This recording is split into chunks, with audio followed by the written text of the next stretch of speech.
자, 오늘 신을 만남이라는 제목으로 여러분에게 말씀 전해드리도록 하겠습니다. 자, 사람은 말이죠. 누구를 만나느냐에 따라서 인생이 바뀌는 것 같습니다. 요즘 이제 한참 이슈가 되고 있는 이 청문회 있잖아요. 이것도 참 사람이 누구를 만나느냐에 따라서 인생이 달라진다고 생각해요. 사람이 사람을 잘 만나야 됩니다. 그러니까 아버지는 딸을 잘 만나야 되고 또 딸은 아버지를 잘 만나야 됩니다. 참 심계 복잡해요. 경쟁 사회를 살고 있으면서 누구는 특혜를 받고 누구는 특혜를 받지 못하고 이런 불공평한 일들을 보면 저게 무슨 문제인데 온 국민이 몇 주간 시끄러워야 되나. 아마 앞으로도 시끄러울 것 같죠. 사건이 종결되려면.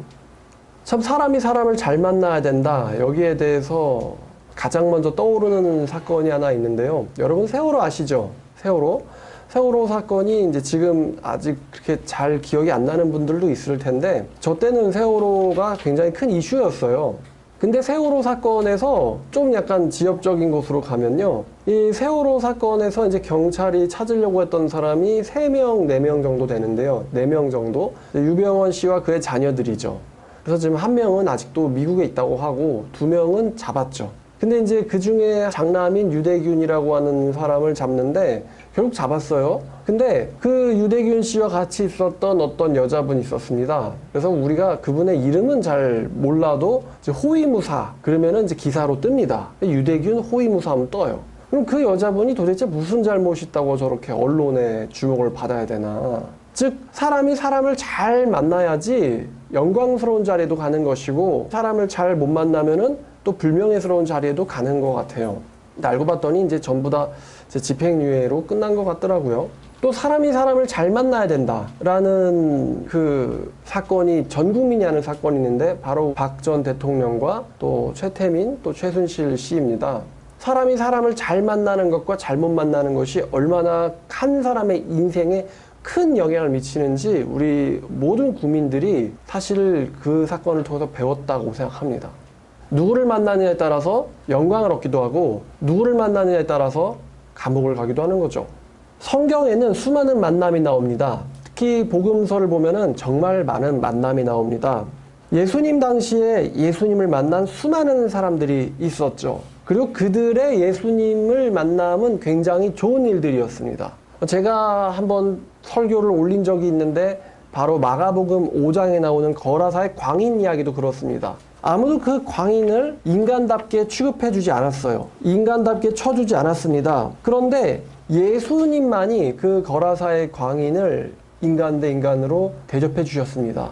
그 광인 속에 들어있었던 귀신들이 예수님의 말씀을 듣고 그 광인에게서 도망가게 되죠. 그래서 그 광인이었던 사람이 정신이 온전해져서 앉아 있었다라고 합니다.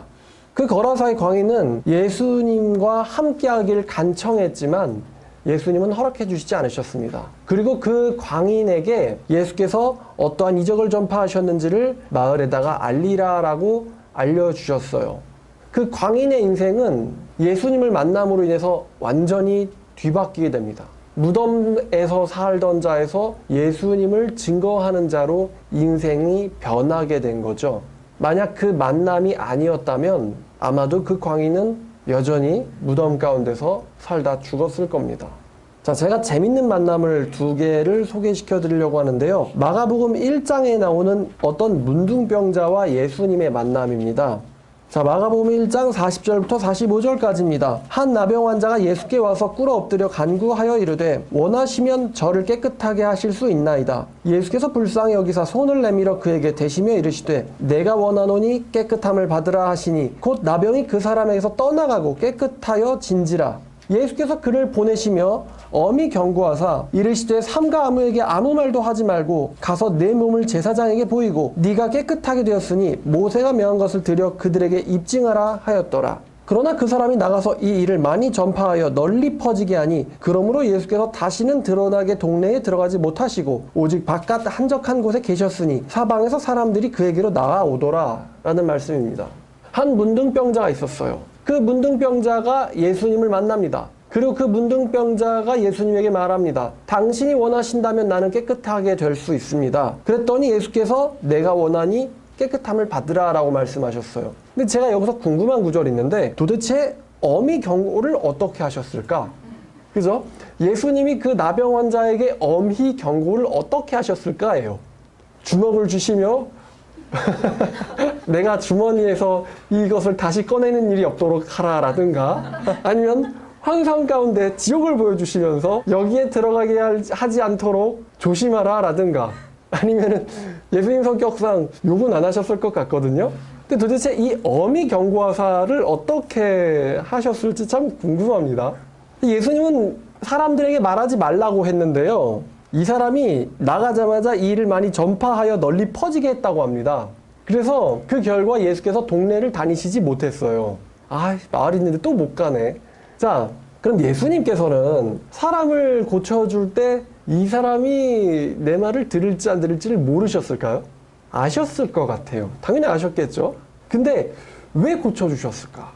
이 일로 인해서 예수님이 곤란하게 되었잖아요. 근데 예수님께서 이 곤란하게 되시면서도 이 나병 환자를 고쳐주셨단 말이에요.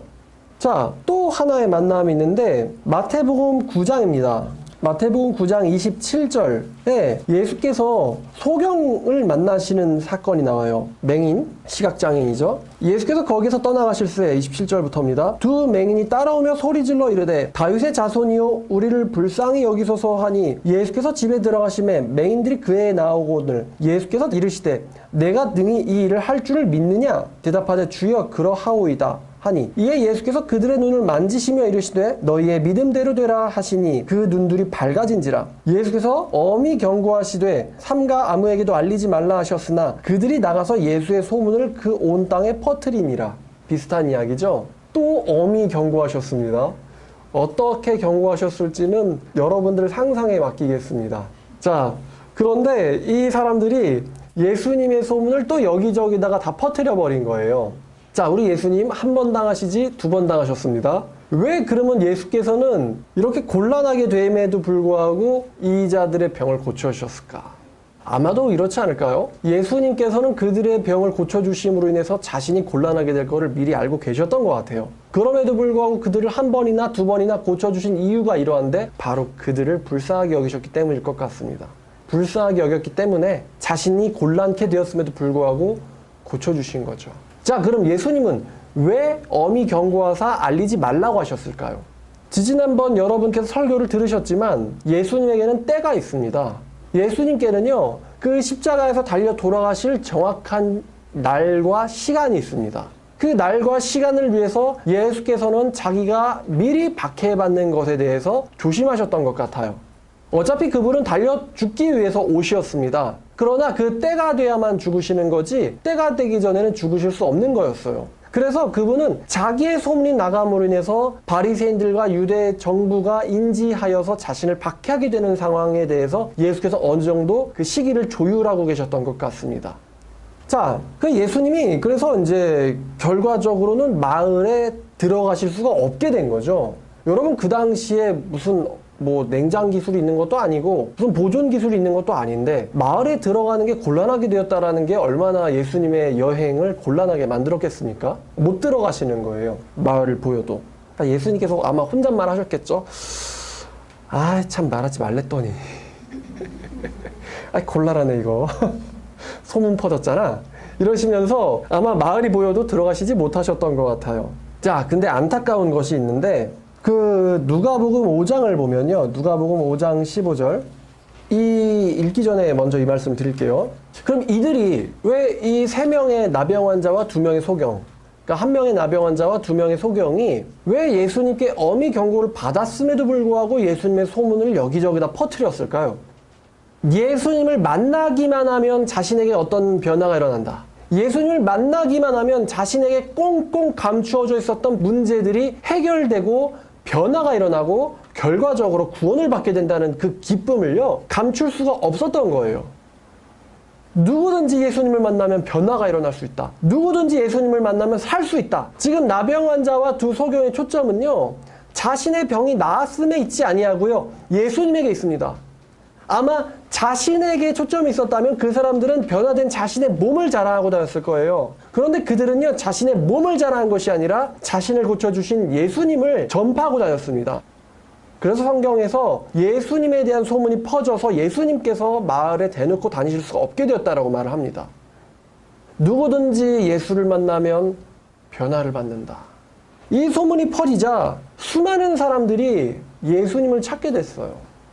제가 조금 이거를 조금 압니다. 이 사람 말씀에 은사가 있다. 그러니까 수많은 이단의 가족을 둔 피해자들이 연락을 하는 거예요. 그러니까 그 학교를 다닐 때였는데 공부를 못할 정도로 연락이 많이 옵니다. 그게 중요한 것이 아니겠지만요. 지금 여기 누가복음 5장 15절에 있는 것처럼 지금 예수의 소문이 더욱 퍼짐에 수많은 무리가 말씀도 듣고 자기 병 고침을 받고자 하여 모였다고 합니다. 그런데 예수님께서는 그들 사이에 마을 안에 들어가셔서 한 광장에 서시면서 자신을 증거하시는 것이 아니고 오히려 성경에서 뭐라고 말하냐면 예수께서 물러갔다고 합니다. 물러가서 한적한 곳에서 기도하시기 시작했다라고 말씀하고 있어요. 예수님은 사람들의 인기를 얻는 것이 목적이 아니었겠죠. 예수께서 능력을 행사하신 이유는 사람들의 인기를 얻기 위함이 전혀 아니었을 겁니다. 사람들이 예수를 왜 찾았죠? 예수님이 마을에 다니지 못할 정도로 예수를 따랐는데 사람들이 예수를 왜 따랐습니까? 예수를 만나면 병을 고쳐주기 때문이었어요. 병을 고쳐주기 때문에 여기 나옵니다. 수많은 무리가 자기 병을 고침받고자 해서 예수께 나아갔다고 합니다. 자, 그러면 예수님이 병 고쳐주려고 오셨나요? 아니죠. 예수님이 육신적 질병을 고쳐주려고 오신 거는 아닙니다. 그것은 부가적인 것이죠. 예수님이 이 세상에 오신 주 목적은 아니란 것입니다. 그런 이제 설교 시간에 쓰긴 좀 그렇지만 불교에는 관심이 없고 제밥에만 있다. 그런 말이 있죠. 연불에는 관심이 없고 제밥에만 관심이 있다라는 말이 있는데 딱 그와 같습니다. 예수께서는 사람들의 영혼을 위해서 오셨는데 사람들은 자기의 몸의 질병만 가지고 문제를 가지고 나온 거예요. 요한복음 5장 보면은 요한복음 5장 40절에 자, 예수께서는 이렇게 말씀하세요. 그러나 너희는 영생을 얻기 위하여 내게 오기를 원하지 않는다라고 말합니다. 아이러니하죠? 이거는 이제 어제 올렸던 말씀인 요한복음 136장 강해를 들으셨으면은 이제 느낌이 더 강하게 오실 텐데 수많은 사람들이 예수에게로 몰려들었는데도 불구하고 예수께서 말씀하십니다. 너희는 내게 오기를 원하지 않는다. 뭔가 말이 이상하죠? 수많은 사람들이 예수를 찾아서 예수는 그 사람들을 피해서 도망가야 될 정도로 사람들이 예수를 찾았음에도 불구하고 예수는 유대인들에게 말씀하십니다. 너희는 내게 오기를 원하지 않는다. 지금 왔으니까 2인칭 너희라는 말이 나온 거잖아요. 무엇에 관심사가 있는 겁니까? 예수님은 너희의 영생에 관심이 있었던 거예요. 예수님의 관심사는 너희의 영생에 있었지 너희의 육체적인 문제에 있었지 않았다는 것입니다. 육체적인 문제가 예수에게 있어서 그게 목적이 아니었다는 거예요. 얼마나 아이러니한 일입니까? 예수께서는 그들의 영적인 사실 아담에 의해서 저질러진 사망이라는 문제를 해결하기 위해서 오셨는데 사람들은 그 사망이라는 것엔 관심이 없고 자신의 육신의 문제에만 관심이 있었다는 겁니다. 어떻게 하면 내가 좀 더 안 아플까? 어떻게 하면 내가 좀 더 이 육신을 굴려서 돈을 벌 수 있을까? 거기에만 문제가 관심사가 있었다는 거예요. 사람들은. 어차피 고쳐주면 뭐합니까? 그들이 영생을 얻지 못한다면 사망으로 갈 것인데 말이에요. 그죠? 사망으로 갈 거예요. 어차피 결과는 같습니다. 육신적인 문제를 고쳐주는 것이 예수님에게 무슨 중요한 일이 되겠습니까? 그러면 우리 예수께서 진정 원하시는 건 뭘까요? 영생. 그리고 영생과 더불어서 그들에게 육신적인 질병 치료의 축복도 같이 주시고 싶으셨던 거겠죠. 사실 중요한 거는 그들의 믿음에 있었고 병 고침은 서비스라는 거예요. 그죠? 메인 메뉴는 영생이었습니다. 디저트는 병 고침이었어요. 근데 사람들이 아주 비싼 음식점을 가면서 거기 디저트에만 관심이 있다는 거예요. 메인 메뉴에는 관심이 없고 사실 영생이었는데. 자, 아까 상담 이야기를 좀 했던 이유가 이렇습니다. 수많은 사람들이요, 문제를 가지고 찾아와요. 근데 그 문제를 가지고 찾아오는데 이유는 있죠. 자기의 육체적인 문제에만 사람들의 관심사가 있어요. 자기를 실제로 물리적으로, 육체적으로, 정신적으로 괴롭게 하는 그 문제만 해결해 달라는 거예요. 근데 저도 처음에는 그것을 해결해 주는 게 제가 할 일인 줄 알았어요. 근데 좀 더 지내다 보니까 그게 아니더라고요. 여러분, 이단 사이비 문제 혹은 또 정신적인 문제들 이런 많은 문제들은요 사실 그것 자체가 문제가 되는 것이 아니라 그것을 야기시키는 원인이 따로 있습니다. 바로 영혼의 문제라는 거죠. 이 영혼의 문제가 있기 때문에 정신의 문제가 생기고 육신의 문제가 생깁니다. 그리고 이런 문제를요, 모든 사람들이 다 갖고 있다는 거예요. 모든 사람들이 다 갖고 있습니다. 여러분, 우리 모두의 인생은요, 병자예요. 우리 모두는요, 강박증, 교만, 착각, 우울증, 우쭐함, 자기기만, 속임, 분노, 저주, 냉소, 낙심, 절망 등등의 사지만 멀쩡했다 뿐이지 정신이 완전 너덜너덜해요, 우리가. 우리 모두가 그렇습니다. 이야기해보면 깜짝 놀라요. 저도 마찬가지겠죠? 어떤 분이 전도사님, 아니 강도사님, 저는 멀쩡한데요? 그러면 그 사람이 제일 문제예요. 왜냐? 문제가 있는데 자기가 있다는 거를 모르잖아요? 자기 안에 제어되지 못하는 분노가 있어요. 그 분노가 있다는 것을 본인이 알고 있는 사람. 나 이거 약한데 또 저질렀네. 이러면서 한탄을 하고는 자꾸 고치려고 하잖아요. 툭 하면 우울함에 빠지는 사람들, 낙심에 빠지는 사람들. 아, 나에게 이러한 문제가 있구나. 그러니까 그 다음 두 번째, 세 번째, 네 번째 되면서 점점 더 이 골이 얕아지겠죠. 시간 지나면은. 또 냉소적인 사람들. 문제는 심각한데 비웃는 거예요. 해결하려고 하지 않고 뒤에서 관찰만 하는 사람들. 아, 나에게 그런 문제가 있었지. 이번엔 내가 손수 몸으로 들어가서 내가 뛰어야겠다. 자꾸 이렇게 변화되잖아요. 근데 저는 문제 없는데요, 강도사님. 그러면 문제라는 것입니다. 문제 없는 사람이 어디 있습니까? 자, 우리들이 그래서 예수님을 만남으로 인해서 이런 영혼의 문제를 고침받아야 됩니다. 그 당시 유대인들은요, 몸이 아파서 예수님께 나아갔어요. 근데 그 정도의 아픈 건 이제 현대의학으로 치료할 수 있습니다. 그런데 여전히 치료되지 않는 것이 있었으니 그게 바로 영혼의 문제라는 거죠. 이 문제를 심리상담이 치료할 수 있습니까? 아니면 정신과에서 치료할 수 있습니까? 아니면 법적으로 치료할 수 있습니까? 못합니다. 그래서 저를 찾아오신 것이죠. 근데 저를 찾아오는데 진정한 이유를 찾고자 하신다면 그것은 영혼이 변화돼야 된다는 것이죠. 우리의 영혼이 예수님을 만날 때, 예수님과 우리가 접속될 때 우리의 영적 문제가 해결되고 영적 문제가 해결된 결과 정신이 고쳐집니다. 정신이 고쳐질 결과 뭐가 바뀌냐? 생활이 바뀌죠. 우리 모두는 다 예수님 만나서 고쳐져야만 됩니다. 자, 그럼 여러분들에게 묻겠습니다. 여러분들 예수님 만났습니까? 영혼이 고쳐진 사람들입니까? 이 나병 환자와 소경에게 있었던 그 불꽃 튀는 만남이 여러분들 인생에 있었습니까? 혹시 예수님께서는 여러분들의 영혼을 구원하기 위해서 오셨는데, 영혼을 채워주기 위해서 오셨는데, 혹시 영혼이 채워지는 데가 아니라 여러분들의 육체적 문제에만 관심사가 있었던 건 아닙니까? 혹시 여러분들이 찾는 예수님은 이 유대에서 그랬던 것처럼 자신의 육신의 문제만 고쳐지기 위해서, 고침받기 위해서 찾았던 그 예수는 아닙니까? 그래서 예수께서 말씀하시기를 너희가 나를 다 찾아와서 나를 만났지만, 너희가 전부 다 나를 찾아오고 있지만 너희는 나를 만나기를 거부하고 있다. 참 아이러니한 말이죠. 인산인해를 이루는데 거기다 대고 너희가 내게 오기를 거부하는도다. 영혼을 고침받기 위해서는 거부하는도다. 떡을 먹기 위해서는 찾아오지만 생명의 떡을 먹기 위해서는 찾아오지 않는구나. 바로 앞에 있는 사람들한테 그런 말씀하고 계세요. 혹시 그러한 소경이 영적 소경이죠? 그런 영적 소경은 아니었습니까? 바로 우리가 말이죠. 자, 소개시켜드리고 싶은 사람이 있습니다. 바로 바울이죠. 이 예수님 만나서 인생 변하는 사람들이 성경에 여기저기 또 인류 역사에서도 많이 나옵니다. 아브라함 링컨 같은 사람들요, 드와이트 무디 같은 사람들요, 손야원 목사님 같은 사람들요. 예수님 만나서 불꽃 튀었던 사람들이 많이 있지만 그 중에 바울만한 사람이 없죠. 여러분 아시다시피 사도 바울은 원래는 본명은 사울이죠. 그게 사울이고 또 동시에 바울이라고도 불리는 사람인데, 이분은 사도행전 9장에서 예수님을 만납니다. 자, 사도행전 9장 1절부터 9절까지를 보시면 사울이 주의 제자들에 대하여 여전히 위협과 살겨 등등하여 대제사장에게 가서 다메섹 여러 회당에 가져갈 국문을 청하니, 이는 만일 그 도를 따르는 사람을 만나면 남녀를 막론하고 결박하여 예루살렘으로 잡아오려 함이라. 사울이 길을 가다가 다메섹에 가까이 이르러 호련히 하늘로부터 빛이 그를 둘러 비추는지라. 사울이 땅에 엎드려져 들음에 소리가 있어 이르시되 사울아 사울아 네가 어찌하여 나를 박해하느냐 하시거늘 대답하되 주여 누구시니이까? 이르시되 나는 네가 박해하는 예수라.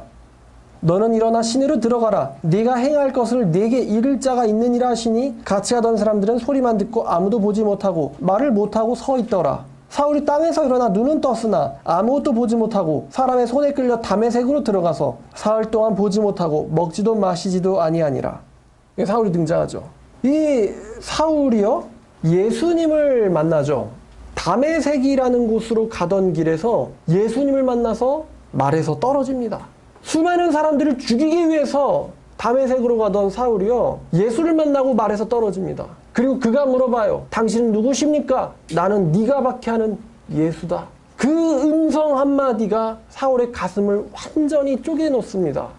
주의 제자들에 대하여 위협과 살기가 등등했던 살인자 사도 바울이요, 예수님을 만나고 인생에 엄청난 변화를 겪게 됩니다.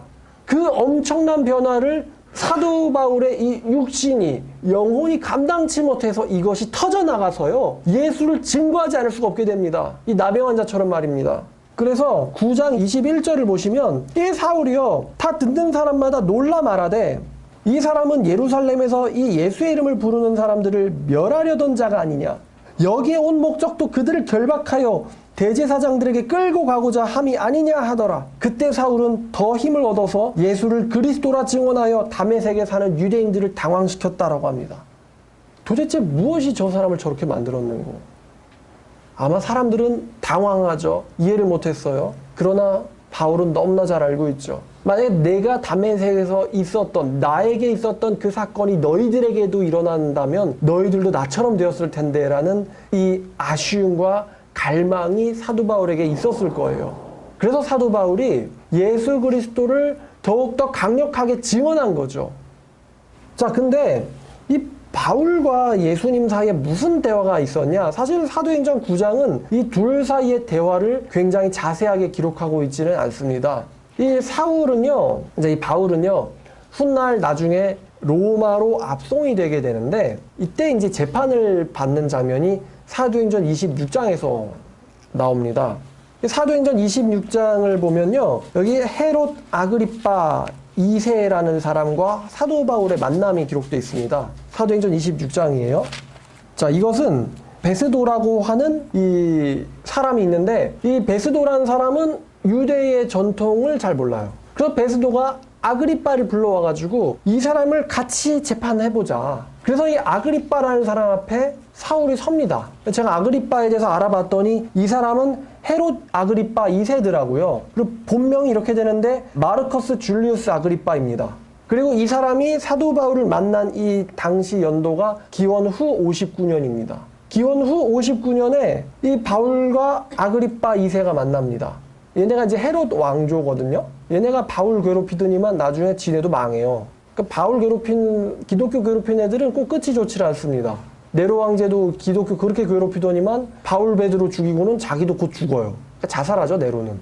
자, 여기서 증언이 있는데 26장 9절부터 보면요, 바울이 이렇게 말합니다. 나도 나사렛 예수의 이름을 대적하여 많은 일을 행하여 될 줄을 스스로 생각하고 예루살렘에서 이런 일을 행하여 대제사장들의 권한을 받아서 많은 성도들을 옥에 가두며 또 죽일 때에 내가 찬성 투표를 하였고 또 모든 회당에서 여러 번 형벌하였고 강제로 모독하는 말을 하게 하였고 그들에 대하여 심히 격분하여 외국 성에까지 가서 박해하였고 이 일로 대제사장들의 권한과 의임을 받고 다메섹으로 갔나이다. 왕이여 정오가 되어 길에서 보니 하늘로부터 해보다 더 밝은 빛이 나와 내 동행들을 둘러 비추는지라. 우리가 다 땅에 엎드러짐에 내가 소리를 들으니 히브리 말로 이르되 사울아 사울아 네가 어찌하여 나를 박해하느냐. 가시체를 뒷발질하는 게 네게 고생이니라. 이런 말은 9장에 없었죠. 내가 대답하되 주님 누구시니까?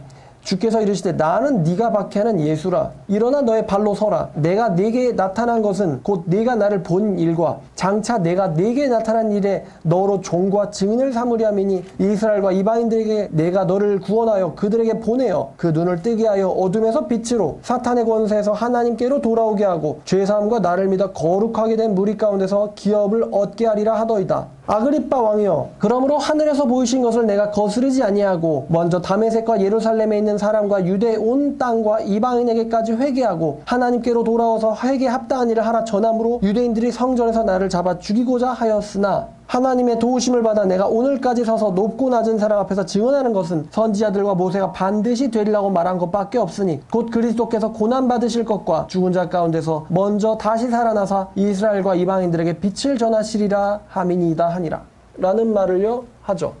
여기서 사도 바울이요, 예수님에게서 임명식을 받습니다. 내가 너를 보낸다. 즉, 사도로 쓰겠다라는 임명을 다메섹으로 가는 길에서 예수께서 해주셨던 거죠, 바울에게. 9장에 나타나 있듯 사도 바울이 식음을 전폐한 것은요, 자신의 의지였지 예수님의 명령은 아니었습니다. 그러나 이 사울에게 들렸던 어떤 이 메시지, 예수의 메시지가요, 그 사람을 그렇게 만들었던 거죠. 이 바울은 예수를 만남으로써요, 엄청난 변화를 겪습니다. 그때 바울이 느꼈던 감정이 뭘까? 왜 그 사람은 먹지도 마시지도 않았을까? 그 사람이 다메섹으로 가서 어떤 내용을 가지고 기도를 했을까? 이런 것에 대해서 사도행전은 이야기하지 않습니다만 사도 바울의 성경인 디모데전서를 보면 이 바울의 심경이 나옵니다. 이 디모데전서 짧지만요, 디모데전서 1장 12절부터 17절까지를 보면요, 바울이 이런 말을 해요. 나를 능하게 하신 그리스도 예수 우리 주께 내가 감사함은 그가 나를 충성되게 여겨 내게 직분을 맡기셨다라고 말합니다. 그러니까 왜 나한테 나타나셨냐? 그가 나를 어떻게 여겼다고요? 충성되게 여겼기 때문에 그가 나에게 나타나신 것이다 라고 말씀하십니다. 내가 전에는 비방자요 박해자요 폭행자였으나 도리어 긍휼을 입은 까닭은 내가 믿지 않았을 때 알지 못하고 행함이라. 우리 주의 은혜가 그리스도 예수 안에는 믿음과 사랑과 함께 넘치도록 풍성하였도다.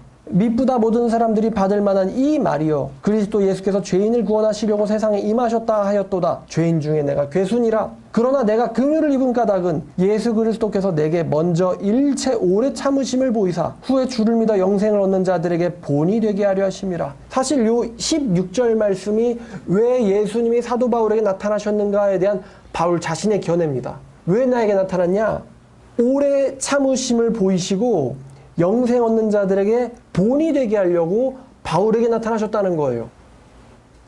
지금 우리가 사도행전 26장을 보니까 사도 바울이 박해를 이제 가담한 게 아니죠. 사도 바울이 박해를 어떻게 주동했는지 정말 잔인한 이야기들이 다 세세히 나와 있습니다. 죽이는데 찬성을 했고요, 강제로 예수를 모독하게 했고요, 심한 형벌을 가했고요, 외국 성에까지 가서 못 살게 하겠다, 저들은 다 세상에서 없애버려야 한다라는 심정을 가지고 예수의 제자들을 박해했었던 것이 사도 바울의 회심전 인생이었어요. 근데 그 사람에게 예수께서 나타나신 이유는 예수님이 얼마나 사랑 많으신 존재고 예수는 누구라도 용서할 수 있고 하나님 앞에서는 그 누구도 용서받지 못할 자가 없다는 사실을 사도 바울은 알리기 위해서, 사도 바울에게 그것을 깨닫게 하시기 위해서 예수님이 바울에게 나타났다는 것입니다. 즉 우리 하나님은 용서를 못할 자가 없다는 겁니다.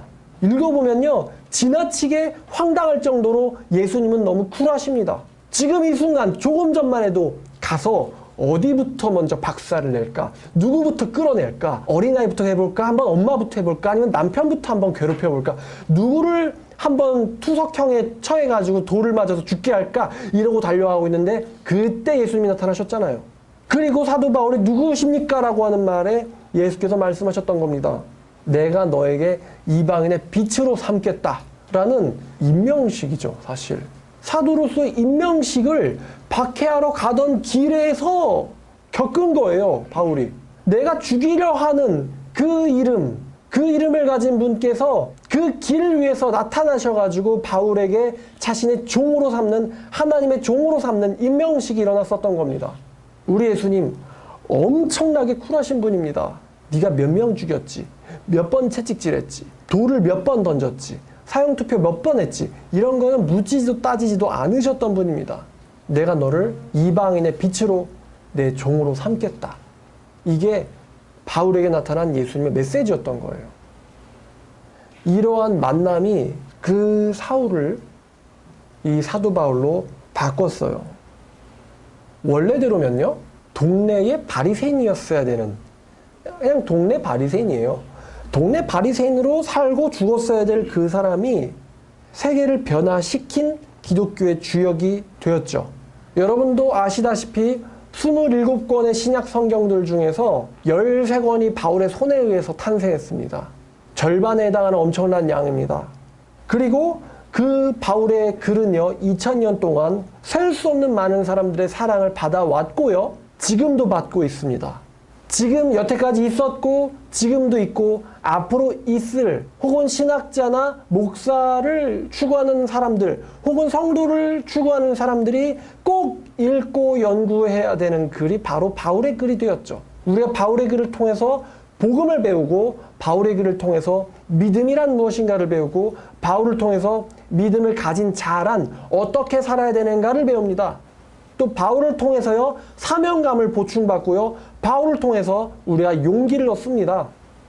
엄청난 영향을 끼친 단 한 명의 사람이 사도 바울이었죠.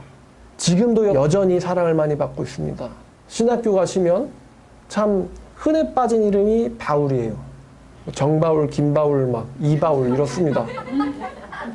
요한도 많아요. 김요한, 뭐 이요한, 뭐 참 많아요. 요한도 많고 바울도 많습니다.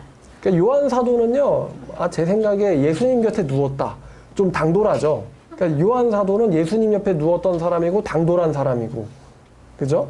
사랑 많이 받았고, 그래서 이름을 이렇게 요한이란 이름을 많이 쓰는 것 같은데, 바울이란 이름 쓰는 사람들은 이제 예수님에게 쓰임 받고 뭔가 고생을 해보고 싶다. 이런 좀 전투적인 사람들이 바울이란 이름을 좋아하죠. 근데 신학교에요. 뭐 솔로몬도 있거든요. 뭐 김솔로몬 이런 사람도 있어요. 진짜 있습니다. 김솔로몬 있어요. 뭐 김요나도 있고요. 한나라는 이름도 참 많고. 그러면 그냥 뭐 바울끼리 요한끼리 뭐 한나끼리 다 모이는 거죠, 다. 근데 어떤 이름이 없냐? 뭐 정바울 이런 사람 봤는데 정베드로 이런 사람은 못 봤어요. 아마 이따 그러면 거의 천주교의 세례명 같은 거죠. 세 글자라서 못 짓나? 정베드로 좀 이상하잖아요. 그러면 그 베드로의 두 글자 이름 있죠. 게바, 그죠? 정게바. 이거 참 이상하죠? 이름이 정게바, 이게바, 김게바. 이름 이상하잖아요. 이런 이름 없어요. 그리고 또 김도마, 뭐 이도마 없고요. 뭐 정빌립 이런 사람도 없습니다. 정안드레 뭐 이런 사람도 없고요. 근데 진짜 흔한 게 바로 바울이에요. 너무 흔해가지고 별명으로도 못 쓰겠어요. 그 사람들이 정말 바울을 얼마나 이해하는지 모르겠지만 바울의 신학과 바울의 성격과 바울의 사명감에 대해서 얼마나 이해하고 있는지 모르겠지만 어찌됐든 기독교에서 제일 존경받는 사람이 바로 바울입니다. 말도 멋있는 말을 정말 많이 했어요. 자, 어떻게 이 동네 바리새인으로 죽었어야 될 사람이 2000년 동안 세계적인 사람으로서 여전히 있게 되었는가? 바로 이 다메섹에서의 조우 때문이었죠. 다메섹에서 예수를 만났기 때문에 그의 인생에 완전한 변화가 일어났었던 거예요. 자, 여러분에게 묻고 싶은 말이 있습니다. 여러분에게 있어서 여러분의 다메섹은 어디입니까? 여러분의 다메섹은 어디입니까? 어디서 주님 만났습니까? 골방이 될 수도 있죠. 찬이 될 수도 있어요. 아니면 거실이 될 수도 있습니다. 아니면 교회가 될 수도 있겠죠. 그러나 분명 예수를 만난 자들은 자신만의 다메섹이 있습니다. 원래대로면 죽이러 갔어야 될 그 장소, 악을 행하러 갔어야 될 그 장소에서 예수를 만났고 불꽃이 튀었죠. 그리고 반응이 폭발적으로 일어나서 이 인생이 완전히 바뀌어버렸습니다. 그런 장소, 주님이 찾아오신 장소가 여러분의 다메섹입니다. 그런데 아직도 주님을 안 만나고 버티는 자들이 있습니다. 아직도 주님을 안 만나고요, 버티는 자들이 있어요. 여러분, 요한계시록 3장 20절은 아주 유명한 말씀이죠. 어떤 말씀인고 하니, 볼지어다 내가 문 밖에 서서 두드리노니 누구든지 내 음성을 듣고 문을 열면 내가 그에게로 들어가 그와 더불어 먹고 그는 나와 더불어 먹으리라 라는 아주 유명한 말씀입니다. 예수께서 문 밖에 서서 뭐 하신다고요? 두들리고 계십니다. 20년, 30년째 두들기고 있는데도 문 안 열고 아직도 안 만나고 있는 사람들이 있습니다. 저 만났는데요. 그 병 고침 받으려고 말고요. 영혼을 변화받으려고, 영혼이 살려고 예수를 아직도 안 만나고 거부하는 사람들이 있습니다. 여러분, 만약에 현관문이 제대로 닫히지 않아서 삐삐삐삐 소리가 계속 나면은 여러분들 그 소리 계속 무시하실 겁니까? 아니면 여러분 혹시 냉장고가 제대로 안 닫혀서 삐삐 이러면 여러분 그 냉장고의 신음소리를 무시하실 겁니까? 아니시죠? 근데 왜 예수님이 문 두들기는 소리는 안 들리시는 건가요? 그죠? 어떠한 귀마개를 끼셨기 때문에 20년 동안 예수님이 두들겨도 문이 안 열리나요? 그런 사람들이 있다는 것이죠. 예수님은 영혼 고쳐주려 왔는데 아직도 자기 아픈 팔이나 보여주면서 요거나 고쳐보쇼 라고 말하는 사람들이 있다는 겁니다. 예수님은 영원한 생명을 주려고 왔는데 자기의 통장 잔고를 보여주며 이것 좀 채워보쇼 라고 하는 사람들이 있다는 거죠. 예수님은 좁은 문 너머에 계신데 이 길은 너무 좁다며 거절할 사람들이 있습니다. 여러분, 사도 바울이 왜 예수님 만난 것 같아요? 그 사람은 좁은 길을 가기에 합당한 사람이었기 때문입니다. 이 나병 환자나 소경들도 마찬가지였어요. 여러분, 좁은 길에 대해서 어제도 설명했지만 너무 좋은 예화이기 때문에 오늘도 설명하겠습니다. 여러분, 좁은 길이 먼저예요? 좁은 문이 먼저예요? 좁은 길이 먼저예요? 좁은 문이 먼저예요? 좁은 길이 먼저입니다. 좁은 길을 통과해야지 그 끝에 뭐가 있어요? 좁은 문이 있는 겁니다. 그럼 좁은 문을 다른 말로 표현하면은 생명의 문 혹은 구원이라고 표현해도 되겠죠. 근데 길을 딱 보고서는 이 길은 내가 갈 만하지 않다고 생각하는 거예요. 그러니까 길만 보고서는 갑니까 안 갑니까? 안 갑니다. 여러분, 예수님이 문 뒤에 계시거든요. 그럼 길이 좁다고 안 가니까 누구를 못 만납니까? 예수를 못 만나는 거예요. 좁은 길은 항상 우리 앞에 있었습니다. 못 찾았는데요 라고 말을 누가 하겠어요. 로마서 1장에 나옵니다. 그들이 하나님을 모른다고 합니까? 안다고 합니까? 안다고 합니다. 그럼 하물며 우리 기독교인들은 어떻겠습니까? 우리 기독교인들에게도 예수 그리스도의 좁은 길은 항상 제시되어 있었다는 거죠. 근데 내가 보니까 좁아 보이는 거예요. 계산기를 돌린 거죠. 이것들을 가지고서는 갈 수 없기 때문에 가지 않겠다는 거예요. 예수님 말씀은 그것들은 생명에게는 쓸모없기 때문에 버리고 오라는 것인데요. 나는 그것들이 소중하기 때문에 들고 있으므로 가지 않겠다는 거예요. 그리고는 저 길은 넓어 보이네 하고 넓은 길을 가는 것이 바로 우리들이라는 것이죠. 넓은 길 그 끝에는 뭐가 있습니까? 지옥이 있고 멸망이 있습니다. 근데 사람들이 넓은 길을 가면서도 난 예수를 만났지. 이런 사람들이 많기 때문에 인생이 재미있고요. 그죠? 넓은 길을 가면서도 나는 이미 예수를 만났어. 만난 적이 있지. 이렇게 얘기하는 사람들이 있기 때문에 인생이 재밌고요. 또 짐을 잔뜩 들고 있으면서도요. 아, 왜 안 가지지? 라고 하는 사람들이 있기 때문에 인생이 재밌어요. 짐을 잔뜩 짊어지고는 좁은 길을 갈 수 있나요? 갈 수 있나요? 못 가죠. 못 간단 말이에요. 저희 신학교에 그 신대원에요. 두 돌 기둥이 있습니다. 근데 사실 두 돌 기둥이지만 문인 것 같아요. 그래서 진짜 차이 요만큼 있어요, 요만큼. 틈 요만큼 있는 두 돌 기둥이 있어요. 그래가지고 날씬한 애들이 좁은 문이라고 한번 들어갔다 나왔다 합니다. 그 뚱뚱한 애들은요, 시도를 했지만 낍니다. 저는 들어갔다 나와봤어요. 신대원에 있는 겁니다.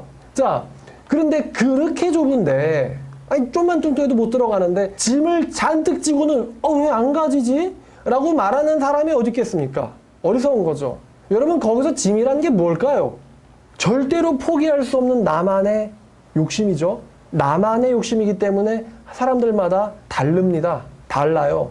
어떤 이에게는 반 1등이 될 수도 있겠죠. 이것만큼은 난 놓칠 수 없다. 어떤 사람들에게는 적어도 대기업이라고 하는 어떤 기준이 될 수도 있겠죠. 취업에 있어서. 어떤 이들에게는 또 절대로 내 자식만큼은 이라고 생각하는 사람도 있을 겁니다.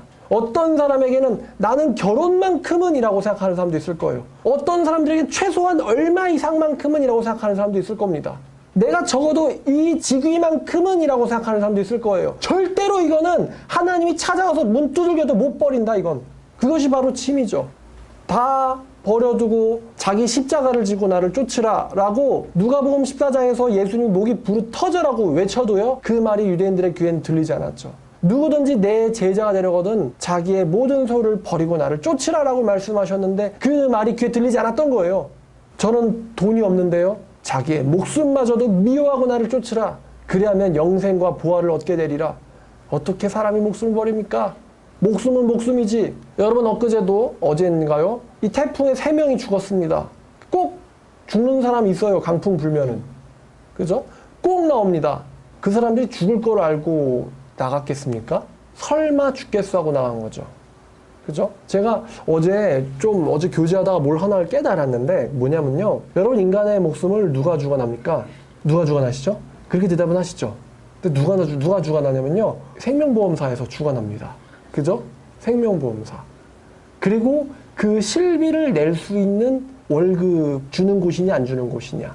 즉 내 회사랑 생명보험사에서 주관하는 거예요. 아무리 아파도 적어도 병원비는 들어갈 돈이 있어야지 라고 생각하고 있었던 거예요. 그쵸? 현대의학을 지나치게 믿고 있는 거죠. 근데 여러분, 생명 누가 주관합니까? 하나님이 주관하시죠. 만약에 돈으로 생명을 살 수 있다면 왜 잡스가 50살에 죽습니까? 50대에 죽었죠, 그분. 50살인가 50대인가요? 그 돈이 그렇게 많은 분인데 왜 60도 못 넘기고 죽으십니까? 그죠? 생명 누가 주관해요? 보험사가 아니에요. 하나님이 주관합니다. 그쵸? 그리고 음식물은 누가 주십니까? 하나님이 주시죠. 하나님이. 그래서 공중나는 새를 보라고 했잖아요. 예수님이 혹은 하나님께서요, 얼마나 정말 생각들이 많으실까. 길거리에 있는 모든 비둘기들에게 얘한테는 뭐 먹여야지, 얘한테는 뭐 먹여야지, 얘한테는 뭐 먹여야지, 아, 마실 물은 저기서 줘야겠다, 저기서 줘야겠다, 저기서 줘야겠다. 다 생각하고 계시다는 거 아니에요? 그죠? 그래서 공중에 나는 모든 새들을 내가 먹인다 그러잖아요, 하나님께서. 사자들이 배고프다고 부르짖으면은 그거를 내가 듣는다라고 하나님께서 말씀하시잖아요. 그 지구에 있는 모든 동물들에게 음식물을 주시는 분이 바로 하나님이라고 성경은 이야기하고 있거든요. 근데 우리는 그 음식물을 누가 준다고 생각하죠? 회사에서. 그죠? 사장님이. 그러니까 하나님보다 믿을 만한 게 바로 이 돈 나오는 곳이죠. 라고 생각하고 있다는 거죠. 왜 우리에게는 그런 비둘기에게 있는 믿음이 없을까? 여러분 이따 가실 때 물어보세요. 믿음 있냐라고. 그러면 아마 응? 이럴 거예요. 그래서 생명은 생명보험이 아니라 바로 하나님께서 주관하고 계시다라는 것에 대한 믿음이 필요하다는 거죠. 하나님이 부르신다면요, 30대에도 40대에도 갈 수 있고요. 하나님이 일하라고 남겨놓으시면요, 80까지도 90까지도 일할 것이 바로 우리 사명받은 자들입니다. 그럼 이 육신의 일들은요, 육신의 일들은 하나님의 일을 성취하기 위한 비본질적인 일들이죠. 정말 본질적인 일들은요, 바로 위에 계신 분이 시키는 일이라는 것입니다.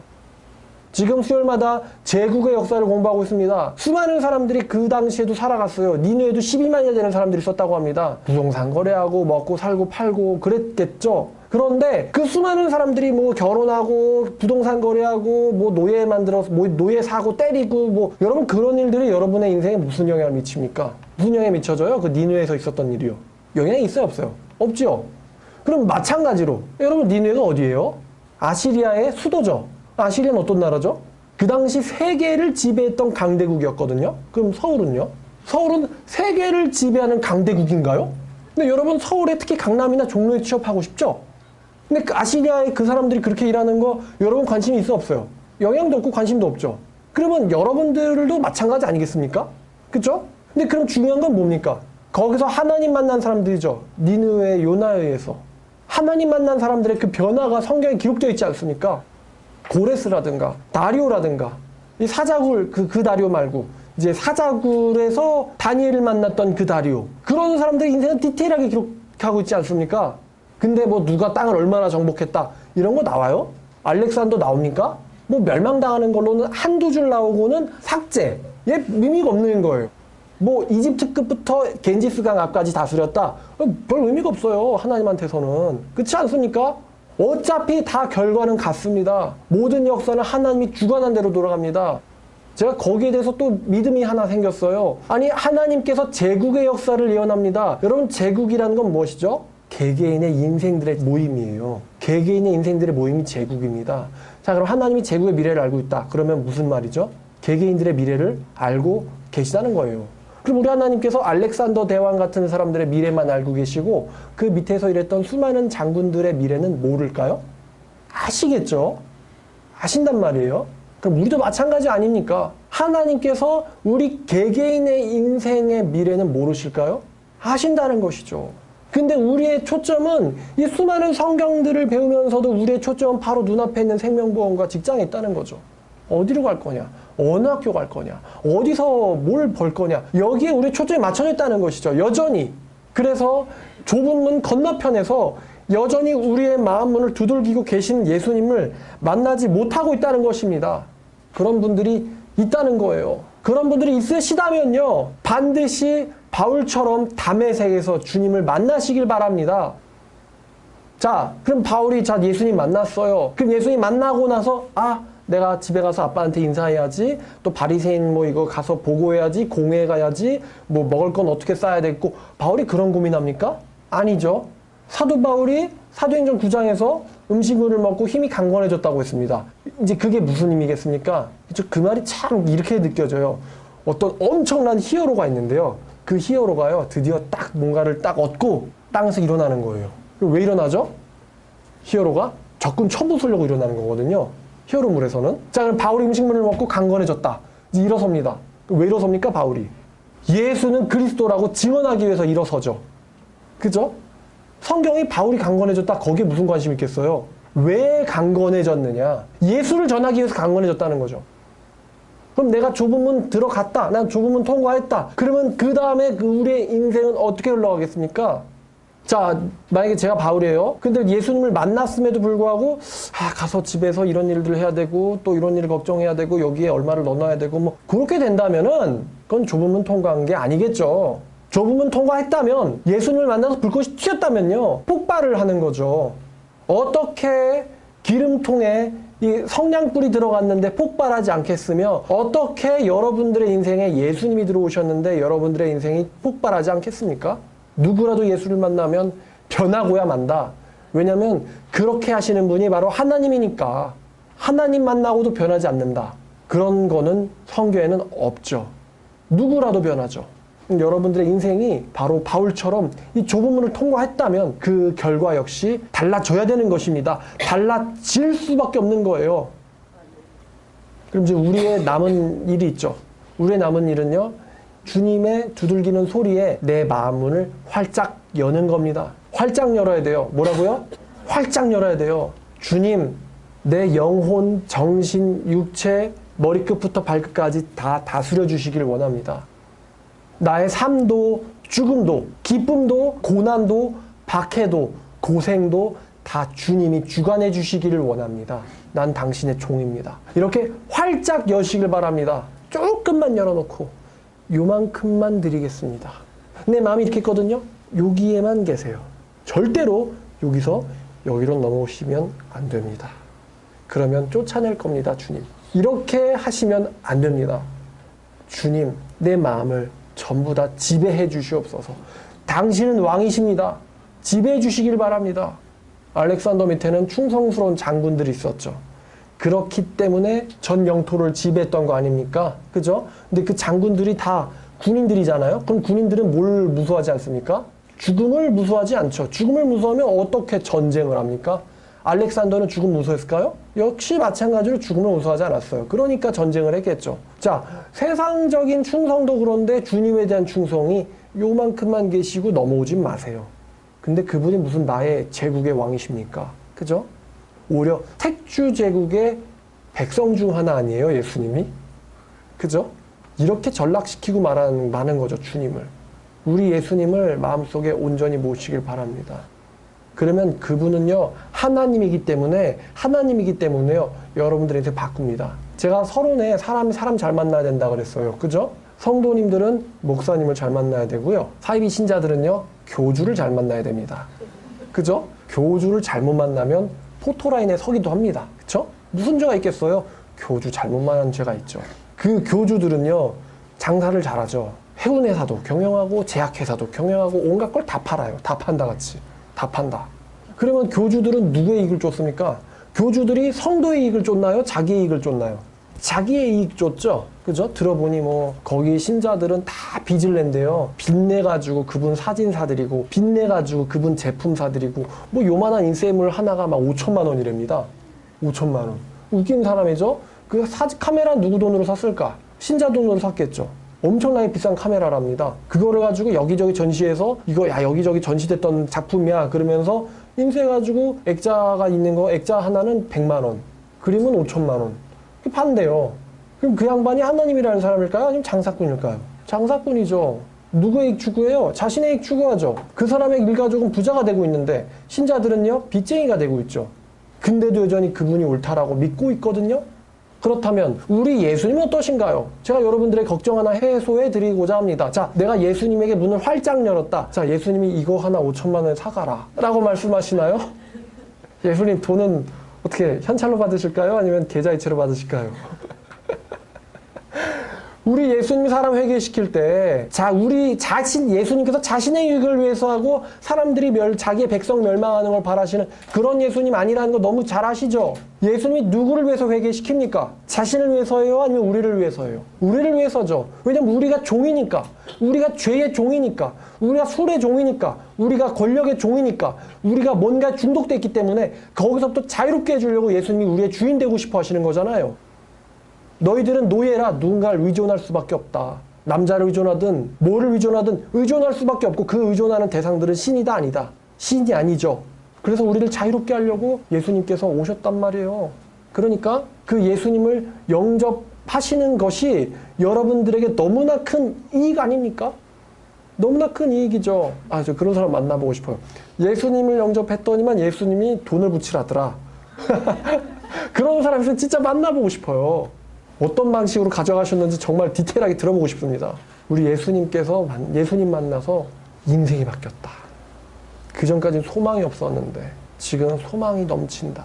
그전까지는 우울했는데 지금은 즐거움이 넘친다. 청년들에게 중요한 이야기. 그전까지는 목표가 없었는데 이제는 목표가 생겼다. 하나님께 제일 크게 쓰임받는 사람이 이제는 목표가 생겼다. 써주세요. 기도하겠습니다. 하나님 아버지 감사합니다. 주님, 불꽃 튀게 예수님을 만나길 바랍니다. 예수를 만나서 우리의 모든 것이 다 화학 물질이 반응하듯 다 변하기를 원합니다. 아버지, 우리가 바울처럼 예수님을 만나서 변하기를 원합니다. 아버지, 정말 우리 마음속에 꼭 들어오셔서 머리끝부터 발끝까지 사용하여 주시고 또 우리의 영혼도 전부 다 예수께서 좌정하시기를 원합니다. 우리의 주인 되신 예수님, 말로만 주인이라고 하면서 내 마음속에 작은 곳 한 켠 임대드리는 것이 아니라 예수의 제국에 내가 종되고 신하되고 장군되어 재상되어 예수님의 그 나라에서 귀히 쓰임받는 종들 되길 원합니다. 비록 무익한 종입니다만 성령님이 함께 하시니 아버지 드디어 쓰임받고 가치 있다라고 여김받을 수 있게 되었습니다. 아버지, 우리에게 역사하여 주시고 마음을 열어주시고 혹시 안 열고 있는 자가 있다면 뜯어서라도 열어주시고 그 모든 것을 주님께서 가져가 주시옵소서. 이 모든 말씀 우리의 구원자이신 예수 그리스도의 이름으로 기도드렸습니다. 아멘.